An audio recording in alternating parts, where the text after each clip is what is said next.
이번 영상에서 제가 말씀드리고 싶었던 하이라이트는 이 부분이에요. 은행 ETF 이종 분석. 안녕하세요, 부투자 가족 여러분들. 저는 보고서 읽는 투자자 부투자입니다. 이번 영상에서는 최근에 지속적으로 금리를 인상하고 있는데 그 금리 인상의 수혜주로 부각되는 은행 투자 전략에 대해서 같이 고민해보는 시간을 갖도록 하겠습니다. 이 영상 중간 부분에 우리나라 대표의 은행 ETF인 코덱스 그리고 타이거 은행에 대한 수수료, 그리고 포트폴리오와 자산 규모에 대해서 비교한 자료가 있으니까요. 영상 꼭 끝까지 시청하시고 자료 같이 고민해보는 시간 가졌으면 좋겠습니다. 이거는 최근에 한국은행이 기준금리를 인상한 내역인데요. 21년 8월도부터 지속적으로 금리를 올리고 있는 모습을 볼 수가 있고요. 이번은 기사에서 좀 가져온 내용인데요. 이제 뭐 기자의 개인적인 의견이라기보다는 팩트를 가지고 와봤습니다. 그래서 지난 14일이라고 하면 1월 14일 기준으로 국내 대표적인 은행 ETF인 삼성, 코덱스은행과 미래에셋 타이거은행 같은 경우가 지난 12월 초 대비해서 한 10% 정도 수익률을 기록했다는 내용이고요.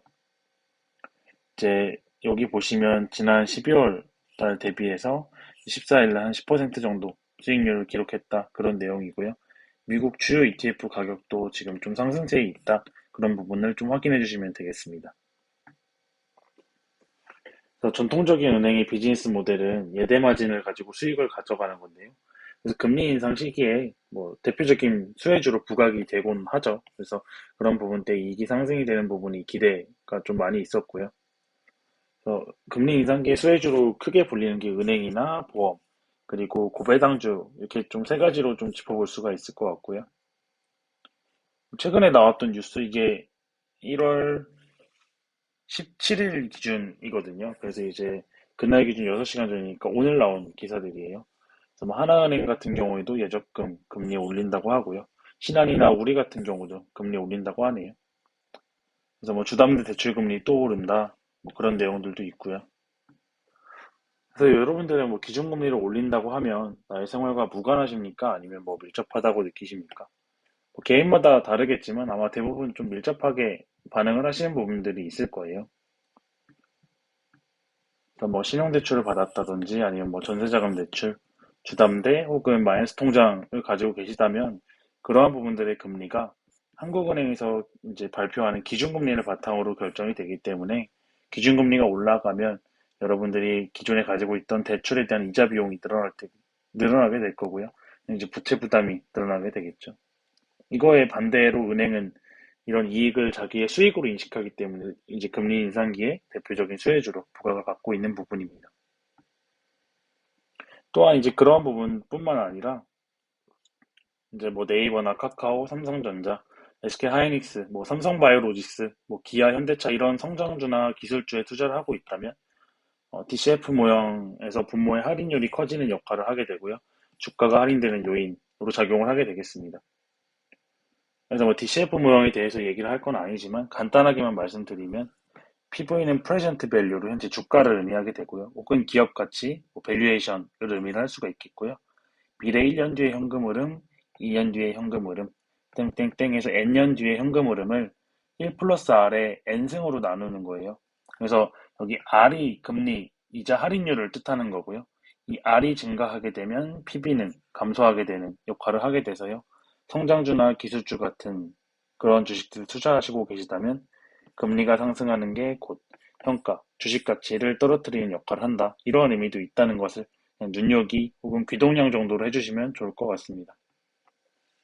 그래서 국내 대표적인 은행 ETF인 코덱스 ETF는 이제 2021년, 2020년도 말 그때 기준으로 한 60% 이상 증가한 부분을 볼 수가 있고요. 이제 마찬가지로 타이거은행도 거의 뭐 63% 이렇게 증가한 모습을 볼 수가 있네요. 지금 이 그래프가 한국은행의 기준금리 그래프와 굉장히 유사하다는 걸 조금 연상을 하시면서 보면 좋을 것 같아요. 아까 보여드렸듯이 한국은행의 기준금리도 계속 이렇게 상승을 하는 그래프를 보였었죠. 그거에 따라서 은행 ETF도 이렇게 지속적으로 상승을 하고 있습니다. 포트폴리오 비중을 보시면 코덱스나 타이거나 사실 별반 다를 게 없어요. 뭐 KB, 하나, 신한, 그리고 우리은행, 카카오뱅크 이런 은행들을 가지고 있고요. 타이거도 마찬가지입니다. 그래서 여러분들이 보시기에 아마 코덱스랑 타이거 두 개를 놓고 비교를 해보면 아마 포트폴리오에 큰 차이가 거의 없는 걸 보실 수 있을 거예요. KB, 하나, 비중도 거의 비슷해요. 뭐 1% 내외로 차이가 나죠. 신한도 그렇고, 우리금융, 뭐 카카오, 거의 다 비슷하죠. 그래서 이 둘 간의 ETF 사이에서 어떤 것을 사든지 간에 은행을 골고루 투자할 수 있는 거에는 크게 뭐 대세에 지장이 없다. 그렇게 봐주시면 되겠습니다. 사실 거의 뭐 차이가 없다고 보는 게 맞겠죠. 이번 영상에서 제가 말씀드리고 싶었던 하이라이트는 이 부분이에요. 은행 ETF 2종 분석. 그래서 삼성자산운용, 미래에셋에서 운영하는 2종 가져와 봤고요. 총 보수, 상장일, 그리고 시가총액, 종목 코드, 그리고 앞서 말씀드린 포트폴리오 관련돼서 여러분들 확인하시면 되겠습니다. 그래서 여기 지금 보시면 상장일은 비슷하고요. 보수에서 조금 차이가 있고 시가총액도 조금 차이가 있네요. 그래서 뭐 제가 제 개인적인 의견을 말씀드릴 수도 있겠지만 제 개인적인 가치 판단은 넣지 않고요. 여러분들에게 데이터를 제공하는 역할까지 하겠습니다. 그래서 최종적인 투자 의사결정은 투자 가족 여러분께서 해주시면 좋을 것 같습니다. 그리고 마지막으로 오늘의 명언 같이 살펴보고 영상을 마무리하도록 하겠습니다. 투자의 대가 찰리 먼거가 했던 이야기고요. 뭐 장기적으로 뛰어난 투자 성적을 얻으려면 단기적으로 나쁜 성적을 견뎌내야 된다. 뭐 너무나 당연한 이야기죠. 우리가 생각하는 장기 투자는 이런 걸 거예요, 아마. 이렇게 장기적으로 우상향하는 이런 거를 생각을 할 수가 있는데, 실제 우리가 투자하는 장기 투자는 뭐, 뭐 이렇게 더 빠지기도 하고요. 뭐 이렇게 알 수가 없죠, 이 주가를. 그러면서 이렇게 점점 우상향을 해나가는 거기 때문에 이런 단기적으로 조정을 계속 받는 거에 있어서 이런 조정을 견디고 그런 변동성이라는 속성을 좀 이해하시는 분들이 장기적으로 오래 가져가고 결국에는 큰 과실을 가져간다. 그런 이야기를 하고 있는 것 같습니다. 그래서 최근에 금리가 인상되면서 성장주나 기술주들이 조금 많이 약세에 있고 뭐 2차 전지 소재라든지 여러분들 반도체에 많이 투자하실 것 같은데 그런 섹터들이 좀 안 좋다 보니까 내가 가진 주식 그리고 지수도 많이 빠지면서 좀 많이 힘드실 것 같아요. 이제 그런 국면에서 금리 인상의 수혜주로 불리는 은행이나 보험 그런 좀 재미없는 업종들도 포트폴리오에 일부 담아서 방어주 성격으로 가져가시면 좋지 않을까 그런 차원으로 최근에 금리 인상이 많이 된 시기에 이런 영상을 한번 촬영해 봤습니다. 그래서 제가 만드는 영상의 자료를 다운받으시려면 아래 링크 보시면 고정 댓글에 링크 달아놨으니까요. 그거 확인하시면 좋을 것 같고요.